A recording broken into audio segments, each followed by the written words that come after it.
Today, we are investigating the most insidious weapon in the narcissist's arsenal, the memory eraser. You have spent years, perhaps decades, trying to make them remember the truth. You have shown them texts, photos, and emails, trying to prove that reality happened the way you remember it. But they look you dead in the eye and told you that you were crazy, that it never happened, or that you made it all up. You weren't fighting a bad memory. You were fighting a calculated psychological deletion. They didn't just break your heart. They tried to rewrite the history of your life to write themselves as the hero and you as the villain. Let's confront the haunting question that keeps you up at night. Do they actually believe their own lies? When they tell people you were the abuser, or when they deny the sacrifices you made, are they lying, or are they delusional?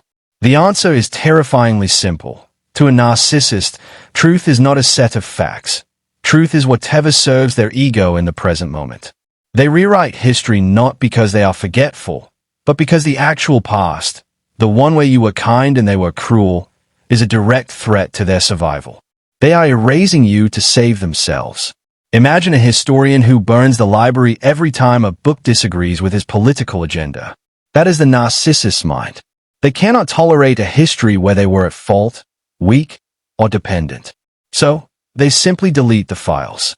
The moments of tenderness you cherish. Deleted. The times you nursed them back to health. Deleted. The nights you cried yourself to sleep while they ignored you. Reframed as you being unstable. You are walking around carrying a heavy vault of shared memories, only to find out they have thrown the key into the ocean. The emotional violence of this rewriting is staggering. It makes you question your own sanity. This is the essence of gaslighting, not just lying about where the keys are, but lying about the fundamental architecture of reality. You start to wonder, did I imagine it? Was I really that bad? This doubt is the poison they injected into your bloodstream. They need you to doubt your reality so that you will accept theirs, a fictional reality where they are the long-suffering saint and you are the ungrateful burden. We need to talk about this smear campaign as a form of historical revisionism. When you left, or when they discarded you, they immediately went to work securing the narrative. They told your friends, your family, and even your children a twisted version of events. They painted you as the aggressor before you even had time to pack your bags. This wasn't accidental gossip. It was a preemptive strike. They knew the truth would destroy them, so they built a fortress of lies to keep the truth out. They stole your reputation to protect their mask. Think about the audacity of their claims. They will take things you did, your generosity, your patience, your forgiveness, and claim those traits for themselves. They will project their own sins onto you. If they cheated, they will tell the world you were unfaithful. If they stole money, they will claim you were financially abusive. It is a mirror image reversal. They are looking at their own reflection and describing it as you. This projection is so seamless, so absolute, that it leaves you breathless with rage. The golden period, you remember, the love bombing, the romance, has also been rewritten in their mind.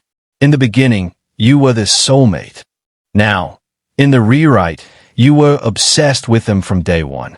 They claim they never really loved you, that they were just trying to be nice because you were so pathetic. They retroactively strip the relationship of all meaning. This is designed to make you feel worthless, as if the last 20 years of your life were a hallucination. It is the ultimate act of devaluation. Why do they do this? Because shame is lethal to a narcissist. If they admitted, even for a second, that they abused a good person who loved them, the shame would cause a narcissistic collapse. Their psyche is too fragile to hold the weight of accountability. So, their brain creates a firewall. It blocks out the abuse and replaces it with a victim narrative. They aren't lying in the traditional sense. They are confabulating. They are creating a false memory to plug the hole where their conscience should be. You are dealing with an entity that views people as props in their movie. When a prop is no longer useful, or when the actor quits, they don't just recast the role. They change the script. You are no longer the co-star. You've been edited out of the final cut, or worse, CGI'd into a monster. They have no loyalty to the shared timeline because they have no loyalty to anything but their own comfort. You are expecting a documentary, but they are directing a fantasy film. So, as we peel back the layers of this deception, I want you to feel the anger rising. That anger is healthy. That anger is your true self fighting back against the erasure. You know what happened. You were there. Your scars are the receipts. Do not let them colonize your memory. We are about to break down exactly how their delusional machinery works and how you can protect your history from their red pen. To understand the rewriting, you must understand the concept of emotional reasoning. For a narcissist, feelings create facts. If they feel angry, that means you must have done something abusive. If they feel bored, that means you are boring. They work backward from their emotion to invent a cause. They don't look at the evidence and form a conclusion. They form a conclusion, I am the victim, and then manufacture evidence to support it. This is why you can never win an argument with them. You are arguing with logic against a hallucination. The narcissist's memory is event-based, not emotionally integrated. They remember you humiliated them at a party in 1995, but they have completely deleted the fact that you paid off their debts in 2005. They hold on to grievances like trophies and discard acts of love like trash. This selective memory creates a skewed reality where they are constantly under attack. In their mind, the relationship was a war zone where they were merely defending themselves against your tyranny. We must discuss the terrifying mechanism of dissociation. When a narcissist acts out in rage, screaming, throwing things, calling you names, they often enter a dissociative state. Their eyes go black. They aren't fully there. Later, when they deny it happened, it is partially because their brain didn't record it properly. They have compartmentalized the monster. They literally cannot reconcile their image of being a good person with the behavior of the monster, so the monster is erased from the record. They are the editors of a perpetual propaganda film. As they age, this editing becomes frantic. They look back on a life of failed relationships, estranged children, and fired jobs, and they have to explain it. They cannot say, I am the common denominator. So, they invent a grand conspiracy. All my exes were crazy. My children were brainwashed against me. My bosses were jealous. They rewrite history to turn a tragedy of their own making into a tragedy of circumstance. The snapshot they have of you is now permanently frozen as the enemy. In the beginning, the snapshot was the savior. Now, to justify their treatment of you, they must paint you black. They cannot allow nuance. They cannot admit you were a good person they treated badly. If you are a good person, they are bad. Since they cannot be bad, you must be a demon. It is a binary survival equation. They are rewriting history to balance the equation of their self-esteem. Consider the envy that drives the rewrite. They envy your capacity to feel, to love, to remember. Your memory is a threat because it holds the truth. By invalidating your memory, they are trying to destroy your power. You imagining things is code for stop holding up the mirror. They want to smash the mirror because the reflection is hideous. They are rewriting history to make the mirror look like a distorted funhouse glass so they don't have to look at their own ugliness. This rewriting is a form of soul murder. When you share a life with someone, you build a shared reality. You have inside jokes, shared struggles, mutual triumphs. When they rewrite that history, they are killing that shared entity. It leaves you feeling orphaned in time. You look back at photos and wonder if any of it was real. It feels like waking up from a coma to find out your family never existed. The grief is profound because you are grieving a life that they claim never happened. The aging narcissist becomes a prisoner of their own fiction. Because they have rewritten everyone out of their life, they have no witnesses to their past. They sit alone in a room full of invented memories. They tell stories to strangers, stories where they were the hero, the victim, the misunderstood genius. But there is no one there to nod and say, I remember that. They have isolated themselves in a solitary confinement of lies. Their history is a book with blank pages that they frantically scribble on every day. They use word salad and circular conversations to scramble your timeline in real time. During the relationship, they confused you so much that you stopped trusting your own perception. This was the grooming phase for the ultimate rewrite. They trained you to accept their version of reality. I didn't say that. You took it the wrong way. That never happened. They were conditioning you to surrender your pen so they could write your biography. The visceral metaphor here is a parasite that eats the host's brain. The narcissist invades your mind, eats your memories, and replaces them with their eggs. They want you to carry their version of the truth even after they are gone. They want you to doubt yourself forever. They want to colonize your future by destroying your past. But here's the catch. The parasite dies without the host. You are still here. Your memory is still intact. They failed to lobotomize you. The dramatic turning point arrives when you stop trying to correct the record. For years, you fought back. You explained. You defended. You brought receipts. But suddenly, you realize they don't care about the receipts. They aren't interested in the truth. They are interested in winning. This realization is like the sun breaking through a storm. You drop the rope. You stop playing defense in their court of law and realize you are the judge in your own court. This shift in power is quiet but lethal. When they tell a lie about you, and you simply smile and walk away, it terrifies them. They need your reaction to validate their rewrite. If you get angry, you prove you are crazy. If you cry, you prove you are weak. But if you are indifferent, if you treat their lie like the ramblings of a senile old man or woman, that shatters the frame. You are refusing to participate in the play. You realize that your history belongs to you. They can lie to the neighbors, they can lie to the new supply, but they cannot enter your mind and change the files. You know who you were. You know how hard you tried. You know the love you gave. That knowledge is a fortress they cannot breach. The turning point is when you decide that your own validation is enough. You don't need them to sign off on your reality. Watch how they spiral when the audience stops believing the rewrite. As they get older, the cracks in the story appear. The children grow up and compare notes. The ex-partners talk. The inconsistencies pile up. The narcissist starts to panic as their smear campaign backfires. People start to see the pattern.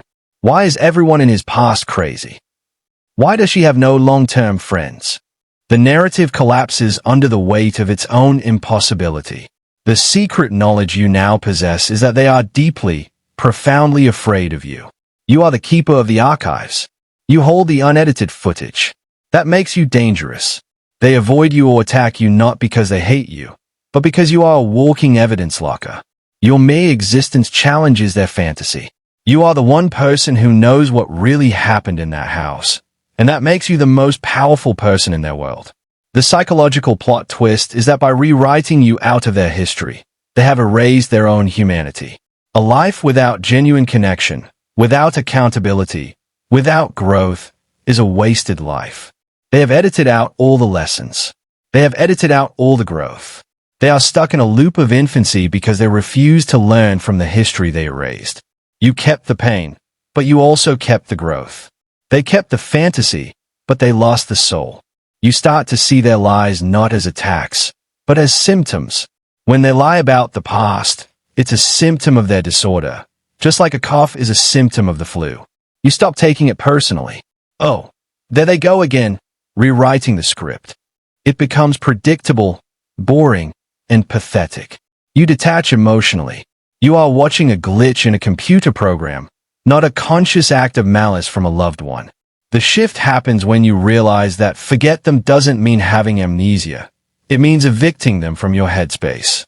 You stop trying to figure out why they lied and start focusing on what you are going to do with your truth. You stop being the historian of their abuse and become the architect of your future. You leave them to rot in their own library of lies. You find closure in the fact that their version of history is unsustainable. A lie takes enormous energy to maintain. The truth just is. It sits there, solid and unmoving. They are exhausted, running around trying to patch the leaks in their story. You are resting on the solid ground of reality. The turning point is the moment you realize you have already won simply by remaining sane. The final realization in this chapter is that they didn't rewrite your history. They only rewrote their own. Your history is etched in your character, your resilience, and your survival. They merely scribbled on the bathroom wall of their own mind. You are the monument that stands tall, unaffected by the graffiti.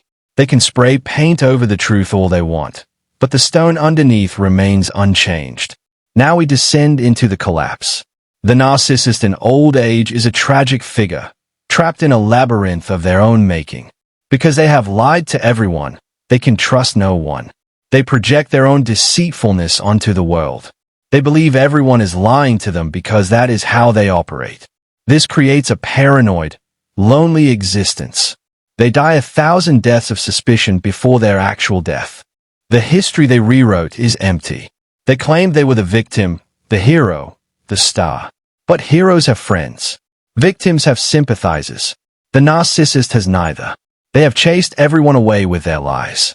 They sit in their home, surrounded by the silence they created. They have won the argument, but they have lost the war of life. There is no one left to impress. The cognitive decline often strips away the ability to maintain the complex web of lies. As they age, the mask slips more often. They mix up the stories. They confess to things they previously denied. They confuse you with other partners. The false self begins to disintegrate, revealing the frightened, angry child underneath. It is not a dignified end. It is a chaotic unraveling of a fraudulent identity.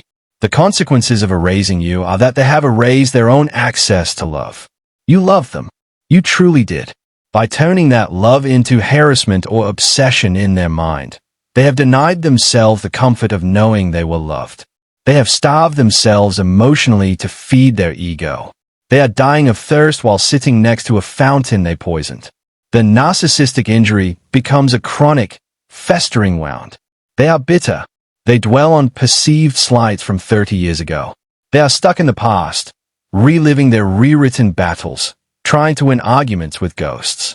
They cannot move forward because they haven't processed the past. They've only painted over it. The paint is peeling, and the rot is showing through.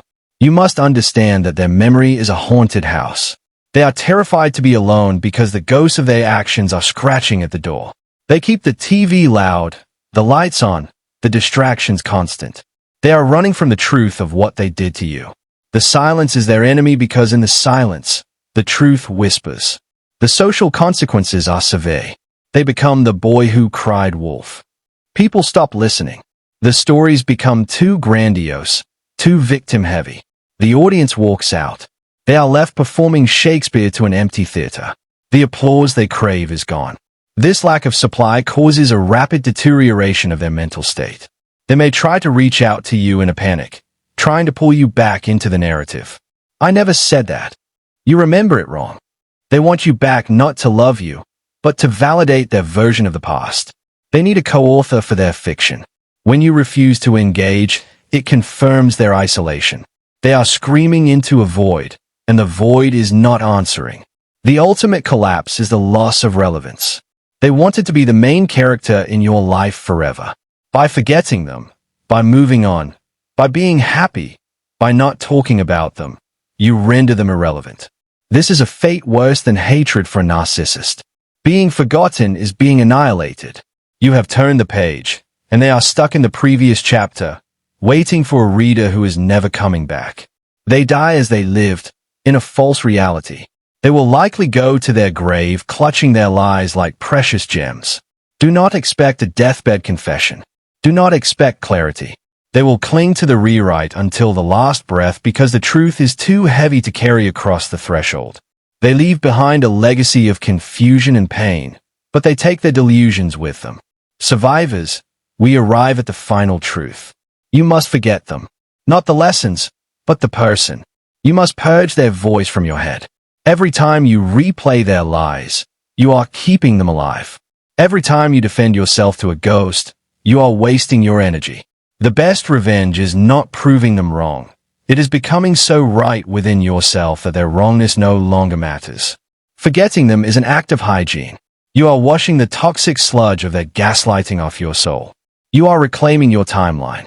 You are taking back your 20s, your 30s, your 40s. Those years belong to you, not them. Even if you were with them, your growth, your survival, your love, that was all you. You were the diamond in the rough. They were just the rough. You might be looking back at your life, feeling the weight of the years lost. Stop. You didn't lose those years. You survived a war. You have the 1,000-yard stare of a veteran. You have wisdom that cannot be taught in schools. You have a BS detector that is calibrated to perfection. You are not damaged goods. You are a reinforced structure. The narcissist wanted to be the author of your life. They grabbed the pen and tried to write a tragedy. But you wrestled the pen back. Now, you are writing the climax and the resolution. And guess what? They aren't in these chapters. They have been written out. The hero, you, walks into the sunset, and the villain is left on the cutting room floor. Their erasure of your history was an attempt to erase your identity. But it failed. You are still here. You remember the truth. The truth is living in your bones. You know you were kind. You know you tried. That knowledge is your badge of honor. Wear it proudly. You loved someone who couldn't love you back. And that speaks to the size of your heart, not the foolishness of your mind. Close the book on them. Literally visualize a heavy, dusty book with their name on it. Slam it shut. Lock it. Throw it into the deepest ocean of your mind. They are history. Ancient, irrelevant history. You are the present. You are the future. Do not look back at the burning city of Sodom. Look forward to the mountains of your freedom. Your memory is a sacred space. Do not let them squat there anymore. Evict them. Fill that space with new memories, sunsets, laughter, peace, silence. Fill it with the people who actually see you. The narcissist was a glitch in your timeline, a virus you have deleted. System reboot. New operating system installed.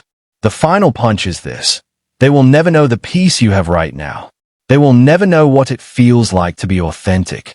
They are trapped in the funhouse, running from distorted mirrors forever. You are out in the fresh air. Take a deep breath. Taste the reality. It is sweet, it is crisp, and it is yours. You are the keeper of the truth, but you don't need to shout it. The truth is quiet. The truth is sturdy. You don't need to win the argument because the argument is over. You survived. You escaped. You are real. That is the only victory that matters. So, walk away from the rewriting room. Let them scribble their lies in the dark. You have a life to live in the light. You have a future that is unwritten, and this time, you hold the pen. The narcissist is a footnote in your biography, not the title. Turn the page. The best chapter is just beginning.